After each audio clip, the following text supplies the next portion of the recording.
하나님의 말씀은 에베소서 5장 15절에서 21절의 말씀입니다.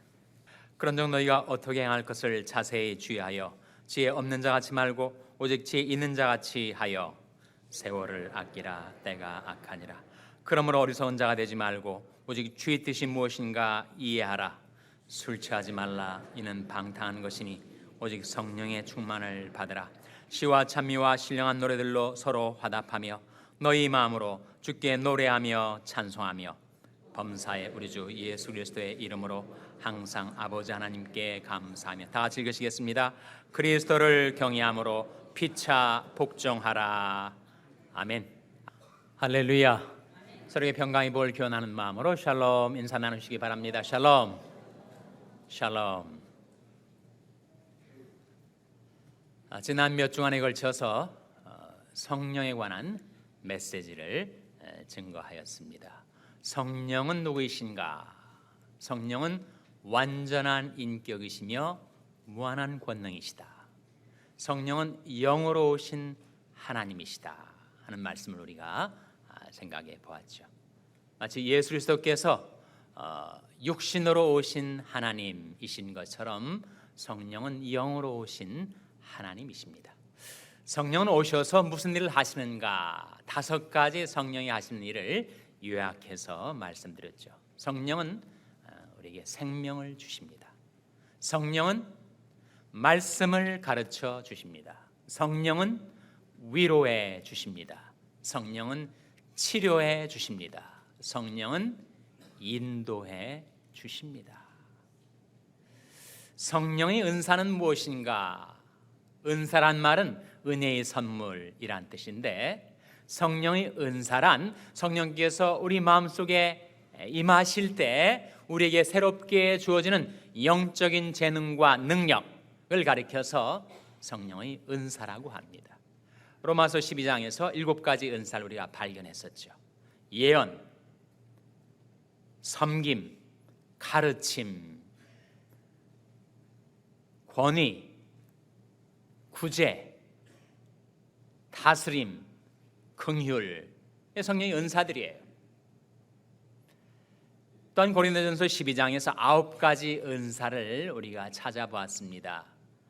지혜의 말씀, 지식의 말씀, 영분별의 은사, 예언, 방언, 방언 통역의 은사, 믿음, 병고침, 능력 행함의 은사를 우리가 발견했었습니다.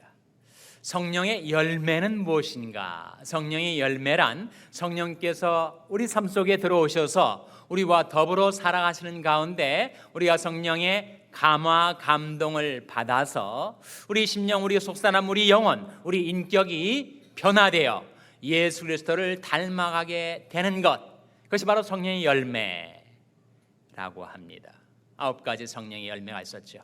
사랑, 희락, 화평, 오래 참음, 자비, 양선, 충성, 온유, 절제의 성령의 품성, 성령의 열매를 맺어갈 때 우리는 하나님의 창조 본래의 목적대로 하나님의 형상을 닮아 우리 주 예수 그리스도의 인격을 닮아 날마다 변화되어 가게 되는 것입니다. 오늘은 성령에 관한 메시지 마지막 시간, 성령의 충만을 어떻게 받는가 하는 제목으로 말씀을 증거하고자 합니다. 성령의 충만을 받으라 하는 말씀이 성경에 나올까요? 안 나올까요? 안 나오면 제가 왜 이 질문을 여러분에게 드리겠습니까? 성령의 충만을 받으라 하는 말씀이 성경에 나오는데 어디에 나오죠? 오늘 여러분이 읽으신 본문에 나오지 않습니까? 18절 말씀 다 같이 읽겠습니다. 18절 말씀 같이 읽겠습니다. 시작. 술 취하지 말라. 이는 방탕한 것이니 오직 성령의 충만을 받으라. 여기에 성령의 충만을 받으라 하는 말씀이 나와 있습니다. 근데 이 거룩한 성령의 충만을 왜 술 취함에다가 비유를 하셨을까? 그것은 술 취함과 성령의 충만에 공통점이 있다는 거예요. 둘 다 그 기운대로 움직이게 된다는 거죠. 우리가 술에 취하면 술 기운에 의해서 움직여지게 됩니다. 평상시에 조용조용 말하는 사람도 얼큰하게 술이 취하면 목소리가 커집니다. 음치도 노래를 부르게 됩니다. 음치에 3대 요소가 있어요. 첫째로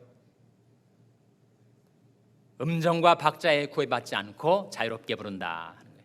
둘째로 노래의 분위기와 상관없이 공연히 큰 소리로 부른다. 셋째로 시키지 않았는데 한 곡 더 부른다. 술에 취하게 되면 고성방가만 하게 될 뿐만 아니라 방탕함에 빠지게 됩니다. 술 취하지 말라, 이는 방탕한 것이니. 그래서 하나님의 백성들이 이 세상에 살아갈 때 너희는 이렇게 살라 라고 말씀하시면서 방탕과 술 취하지 말며 음란과 호색하지 말며 쟁투와 시기하지 말라, 그렇게 이르시는 것입니다.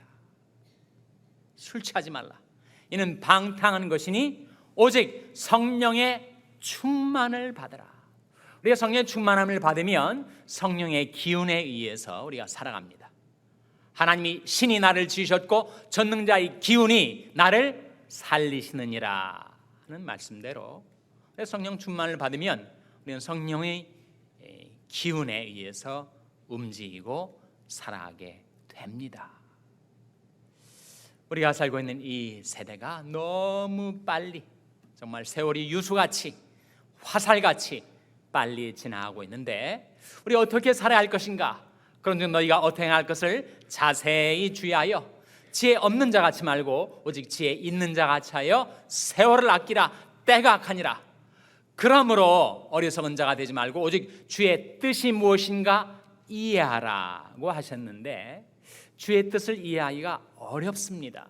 우리 지성, 우리 이성으로 우리를 향하신 하나님의 뜻을 분별하기가 쉽지 않아요. 근데 성령께서 오셔서 우리에게 주의 뜻을 이해할 수 있는 지혜를 주신다는 거예요. 우리가 성령 충만을 받으면 하나님의 뜻 분별이 쉬워지고, 더 좋은 것은 하나님의 뜻을 실행할 수 있는 능력을 얻게 돼요. 사실 그것이 우리 문제 아닙니까? 하나님 뜻 분별도 어렵지만 그 뜻을 발견했다 하더라도 그 뜻대로 살지 못하는 나의 연약함, 내 안에 꿈틀거리는 온갖 욕망과 충동 때문에 하나님의 말씀대로 하나님의 뜻대로 살지 못하는 것이 우리 문제인데, 성령이 오시면 우리로 하여금 하나님의 뜻을 따라 살 수 있게 도와주신다 하는 것이에요. 이게 성령 충만이 필요한 거 아니겠습니까? 뿐만 아니라 우리가 성령의 충만을 받으면 성령 충만의 결과로 우리 생활이 달라지게 되는데, 어떻게 달라지는가? 시와 찬미와 신령한 노래들로 서로 화답하며 너희 마음으로 주께 노래하며 찬송하며 범사의 우리 주 예수 그리스도의 이름으로 항상 아버지 하나님께 감사하며 그리스도를 경외함으로 피차 복종하라 하신 이 말씀대로 이루어지게 된다는 거예요. 전에는 불평하고 짜증내고 원망하며 살던 내게 감사와 찬송이 흘러넘치게 되고, 항상 기뻐하고 쉬지 말고 기도하고 범사에 감사하는 삶을 살다 보니까 하나님과 화목하고 다른 사람들과 화목하게 되는 삶을 살게 된다. 인력으로 안 됩니다. 자기 의지로 되질 않아요. 성령의 충만을 받을 때 그런 삶을 살 수 있게 된다는 거예요. 그러니 우리에게 성령 충만을 받는 것이 절대적으로 필요하죠. 어떻게 성령 충만을 받게 되는가?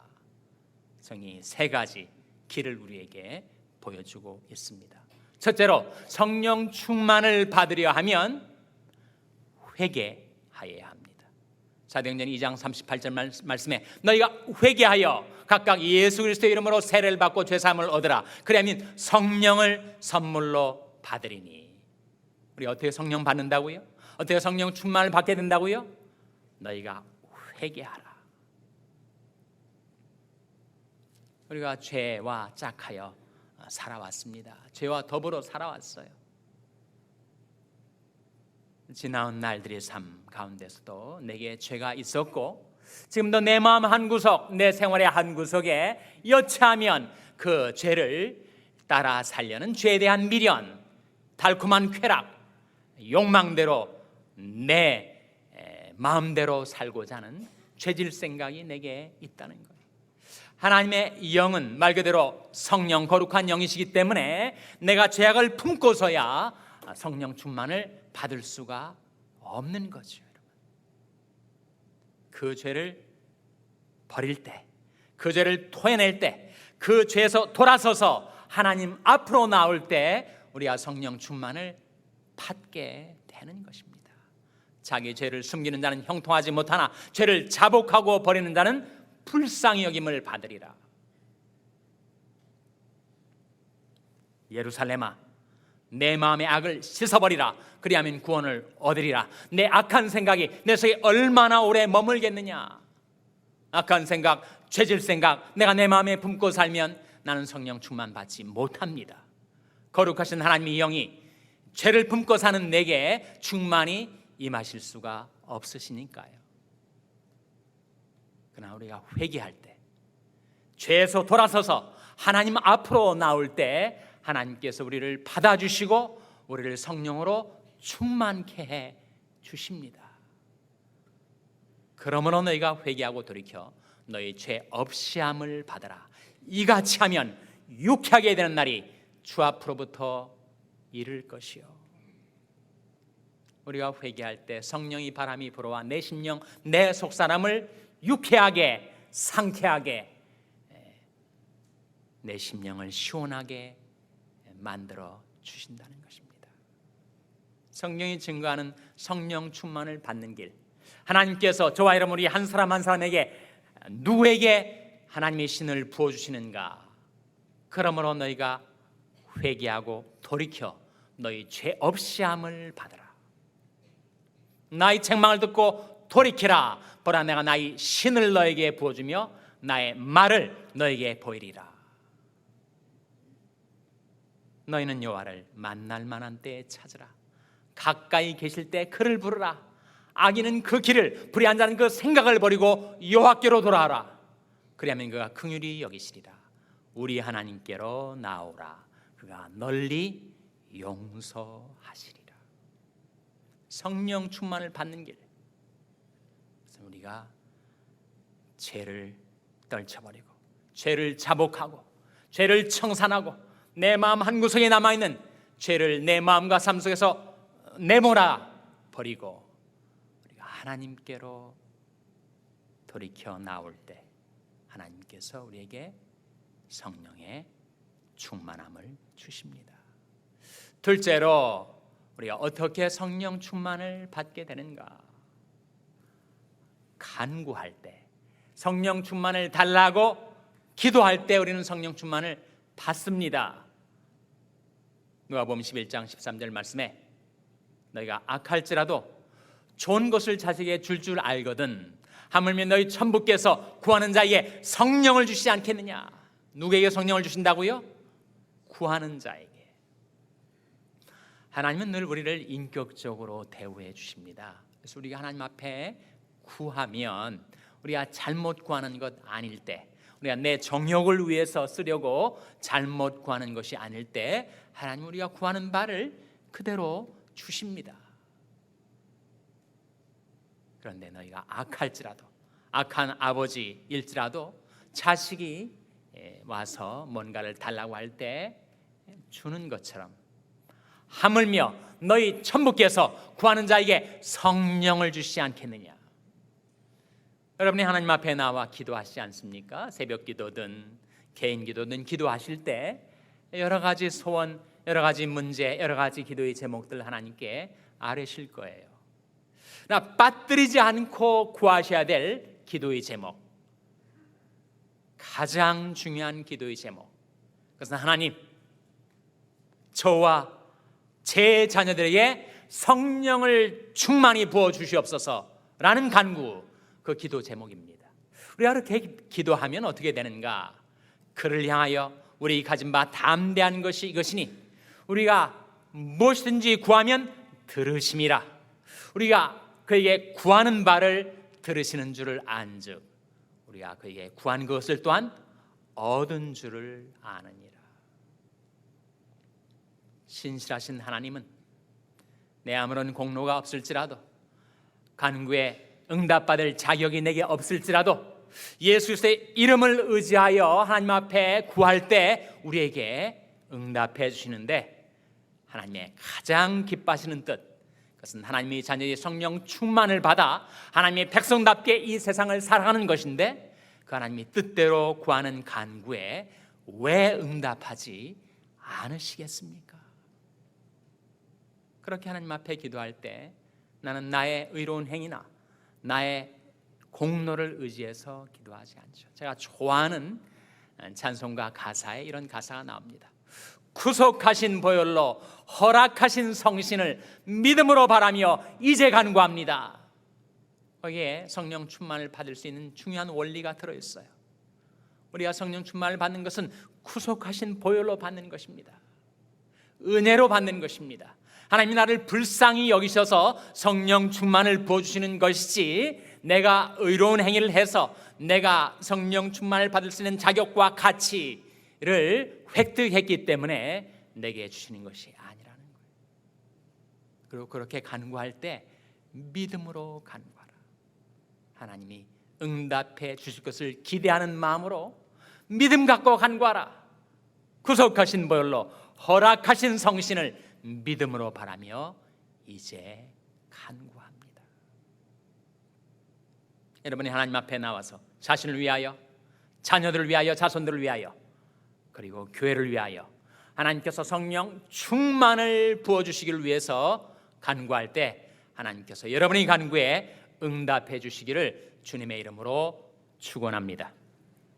셋째로 성령 충만을 받는 길, 그것은 순종함으로써입니다. 사도행전 5장 32절 말씀에 우리는 다 일의 증인이요 하나님이 자기에게 순종하는 자에게 주신 성령도 그러하니라. 하나님은 누구에게 성령을 주시는가? 자기에게 순종하는 자. 그럼 한번 돌이켜 보세요. 저도 제 살아온 삶을 돌아볼 때가 있습니다. 과연 내가 예수 믿고 하나님의 은혜로 하나님의 자녀가 된 이후에 내가 과연 얼마만큼 실제 내 생활 속에서 순종하며 살아왔던가, 하나님 말씀대로 순종하며 살았던 그런 시절이, 그런 시간들이 얼마나 되던가 스스로를 점검해 봅니다. 여러분, 우리가 하나님 앞에 순종하는 그만큼 우리는 성령의 충만을 받게 돼 있습니다. 요한복음 3장 34절 말씀에 하나님의 보내신 이는 하나님의 말씀을 하나니 이는 하나님이 성령을 한량없이 주심이니라, 그런 말씀이 있어요. 우리가 성령 충만을 받는 정도하고 우리가 하나님의 말씀에 순종하며 사는 정도하고는 정비례합니다. 내가 이 정도 성령 충만 받았으면 됐지 라고 머무른다면 그 인생은 딱한 인생일 거예요. 지금까지도 하나님이 나를 불쌍히 여기시고 도와주셔서 하나님 말씀에 순종하며 살아와서 하나님의 성령 충만을 맛보고 경험했지만, 하나님, 이것으로는 제가 결코 만족할 수가 없습니다. 하나님께서 성령으로 저를 충만케 해주실 때까지 제가 하나님 말씀에 순종하며 살겠습니다. 지속적으로 그 말씀에 순종하며 살 때 하나님께서는 지속적으로 우리의 성령의 충만을 부어주시는 것입니다. 하나님이 나사렛 예수에게 성령과 능력을 기름 붓듯 하셨음에 저가 두루 다니시며 착한 일을 행하시고 마귀에 눌린 모든 자를 고치셨으니 이는 하나님이 함께 하셨습니다. 저와 여러분이 우리를 향하신 하나님의 뜻을 깨닫고 우리에게 보내주시는 하나님 말씀에 기쁘고 단 마음으로 즐겁게 순종하며 살 때 우리 순종의 그릇 속에 하나님은 성령의 충만함을 부어 주신다는 것입니다. 성령에 관한 메시지를 이제 마무리 지으면서 과연 우리가 어떻게 성령 충만을 받는가? 첫째로 죄와의 결별을 선언하고 죄에서 내가 돌아서서 하나님 앞에 회개하고 나올 때, 둘째로 우리를 인격적으로 늘 대우해 주시고 신실하신 약속의 말씀의 성취를 내게 이루어 주시는 하나님 앞에 성령 충만 달라고 간구할 때, 그리고 무엇보다도 내 생활 속에서 내게 이르신 하나님의 말씀을 따라 순종하는 삶을 지속적으로 살아갈 때, 하나님께서 저와 여러분에게 우리 교회 속에다가 성령과 능력을 기름 붓듯 하셔서 우리가 두루다니며 착한 일을 향하고 성령 충만함을 받아 성령의 은사, 성령의 열매 풍성하게 받고 맺혀서 하나님의 형상, 우리 주 예수의 인격을 닮아 날마다 변화되어 가시는 여러분 한 분 한 분 되시기를 주님의 이름으로 축원합니다. 기도하시겠습니다. 아버지 하나님, 이 아침에 하나님 앞에 나온 저희들을 돌아보시고 하나님의 말씀을 저희들에게 베풀어 주신 것을 감사드립니다. 저희들 성령 충만 받지 않고서는 하나님의 백성답게 이 세상에 살 수 없사옵나니, 자비로우신 하나님, 저희들이 죄와의 결별을 선언하고 죄에서 돌아서서 하나님 앞에 나와 살겠사오니 저희들을 성령으로 충만케 하여 주시옵소서. 신실하신 하나님의 약속 의지하고 우리 주 예수의 이름의 공로 의지하여 간구하옵나니 저희와 저희 자녀들과 저희 교회 위에 성령을 충만히 부어 주시옵소서. 저희들이 하나님의 말씀에 순종하며 살겠사오니 나사렛 예수에게 그리하셨던 것처럼 저희와 저희 자녀들과 저희 교회 위에도 성령과 능력을 기름 붓듯 부어 주시옵소서. 이 모든 말씀을 예수님의 이름으로 기도하옵나이다. 아멘.